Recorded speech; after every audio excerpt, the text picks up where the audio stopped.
Hello ಸ್ನೇಹಿತರೆ, welcome to my YouTube channel. ಇವತ್ತು ನಾನು ನಿಮಗೆ ದಿಢೀರ್ ಹೇಗೆ ಖಾರ ಪೊಂಗಲ್ ಮಾಡೋದು ಅಂತ ಹೇಳ್ಕೊಡ್ತೀನಿ. ಅದಕ್ಕೆ ಇಂಗ್ರೀಡಿಯೆಂಟ್ಸ್ ಏನೇನು ಬೇಕು ಅಂದರೆ ಕೊಬ್ಬರಿ ಮತ್ತು ಹೆಸರುಬೇಳೆ, ದೊಡ್ಡ ಮೆಣಸಿನ್ಕಾಯಿ, ಒಣಗಿದ ಮೆಣಸಿನ್ಕಾಯಿ, ಜೀರಿಗೆ, ಅರಿಶಿನ, ಕರಿಮೆಣಸು, ಕರಿಬೇವು ಮತ್ತು ಸಾಸಿವೆ. ಸೊ ಇಷ್ಟಿದ್ರೆ ಸಾಕು. ಸೊ ಫಸ್ಟು ಏನು ಮಾಡಬೇಕಂದ್ರೆ ಕುಕ್ಕರ್ನ ಇಡಬೇಕು. ಎಣ್ಣೆ ಹಾಕಿ ಸಾಸಿವೆ ಹಾಕ್ಕೋಬೇಕು. ಸ್ವಲ್ಪ ಬಿಸಿ ಆದಮೇಲೆ ಸಾಸಿವೆ ಹಾಕ್ಕೊಳ್ಳಿ. ಜಾಸ್ತಿ ಸಾಸಿವೆ ಹಾಕ್ಕೊಳಕ್ಕೆ ಹೋಗ್ಬೇಡಿ, ಸ್ವಲ್ಪ ಹಾಕ್ಕೊಳ್ಳಿ.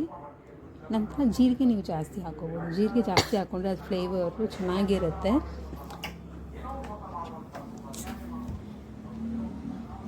ಮತ್ತು ಕರಿಮೆಣಸು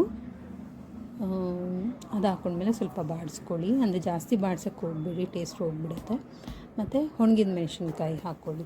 ಸೊ ನಿಮಗೆ ಹೇಗೆ ಖಾರ ಬೇಕೋ ಅಷ್ಟಕ್ಕೆ ತಕ್ಕಂಗೆ ನೀವು ಯೂಸ್ ಮಾಡ್ಕೊಳ್ಳಿ.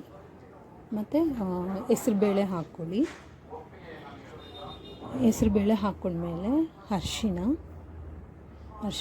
ಅರಿಶಿನ ಜಾಸ್ತಿ ಹಾಕ್ಕೊಳ್ಳೋಕೆ ಹೋಗ್ಬಿಡಿ, ಬರೀ ಅರಿಶಿನ ಸ್ಮೆಲ್ಲೇ ಬರ್ತಿರುತ್ತೆ.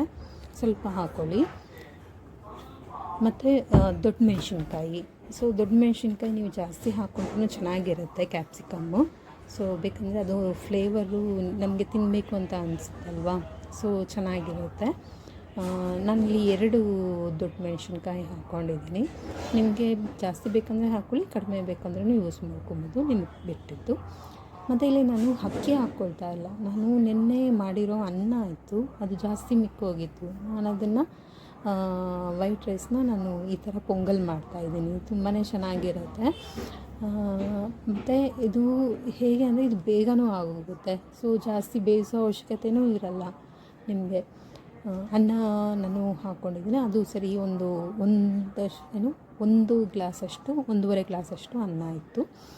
ಸೊ ಈ ಥರ ಮಾಡೋಣ ಅಂತ ನಿಮಗೆ ಮಾಡಿ ತೋರಿಸ್ಬೇಕು ಅಂತ ತೋರಿಸ್ತಾ ಇದ್ದೀನಿ. ಬೇಗ ಆಗುತ್ತೆ ಅಂತ ಹೇಳ್ಬಿಟ್ಟು. ಕೆಲವರು ಏನಂದರೆ ಆಫೀಸ್ಗೆ ಹೋಗ್ತಾರೆ, ಬೇಗ ಏನು ಮಾಡೋದು ಅಂತ ಯೋಚನೆ ಮಾಡ್ತಿರ್ತಾರೆ.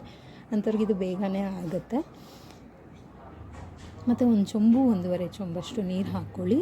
ಮತ್ತು ನಾನು ಉಪ್ಪು ಹಾಕ್ಕೊಳ್ತಾ ಇದ್ದೀನಿ. ಇಲ್ಲಿ ನೋಡಿ, ಇವಾಗ ನಿಮಗೆ ಕನ್ಸಿಸ್ಟೆನ್ಸಿ ಹೇಗೆ ನಿಮಗೆ ತಿಕ್ಕಾಗಿ ಅಂದರೆ ತಿಳಿಯಾಗಿ ಬೇಕು ಅಂದರೆ ನೀವು ನೀರು ವಾಟರ್ ಜಾಸ್ತಿ ಹಾಕ್ಕೋಬೋದು. ಬೇಡ ನನಗೆ ನೀರಾಗಿ ಬೇಡ, ಮೀಡಿಯಮ್ ಆಗಿರಲಿ ಅಂದರೆ ನೀವು ಅನ್ನ ಮಾಡ್ಕೊಳ್ಳುವಾಗ ಹೇಗೆ ಮಾಡ್ಕೊಳ್ತೀರಾ, ಸೊ ಮುದ್ದೆಯಾಗಿ ಹೇಗೆ ಮಾಡ್ಕೊಳ್ತೀರಾ ಆ ಥರನೂ ವಾಟರ್ ನೀವು ಹಾಕ್ಕೋಬೇಕಾಗತ್ತೆ. ಚೆನ್ನಾಗಿ ಕಲಸಿ ಆದಮೇಲೆ ಇದಕ್ಕೆ ನೀವು ತುಪ್ಪ ಹಾಕ್ಕೊಂಡ್ರೆ ತುಂಬ ಟೇಸ್ಟಿಯಾಗಿರುತ್ತೆ. ಬಟ್ ಅದನ್ನು ನಾನು ತುಪ್ಪ ಆ್ಯಡ್ ಮಾಡಿಲ್ಲ. ಸೊ ನಿಮಗೆ ತುಪ್ಪ ಬೇಕಂದ್ರೂ ಹಾಕ್ಕೋಬೋದು, ಆಪ್ಷನಲ್. ನಿಮ್ಗೆ ಎಣ್ಣೆ ಬೇಕಂದರೆ ಇಲ್ಲ, ತುಪ್ಪ ಬೇಕಂದ್ರೂ ಹಾಕ್ಕೋಬೋದು. ನೋಡಿ, ವಿಜಿಲ್ಗೆ ಹೋಗಿ ಆಯಿತು, ರೆಡಿ ಆಯಿತು ಪೊಂಗಲ್ಲು. ಅದ್ರ ಘಮನೇ ಚೆಂದ ಒಂಥರ. ಇವಾಗ ನೋಡಿ, ದೇವಸ್ಥಾನಕ್ಕೆ ಹೋಗ್ತೀವಿ, ಸೊ ಪೊಂಗಲ್ ಕೊಡ್ತಾರೆ, ತಿನ್ನೋದಕ್ಕೆ ಎಷ್ಟು ಚೆನ್ನಾಗಿರುತ್ತಲ್ವ. ರೆಡಿ ಇದೆ. ಸೊ ನೋಡಿ, ಲೈಕ್ ಮಾಡಿ.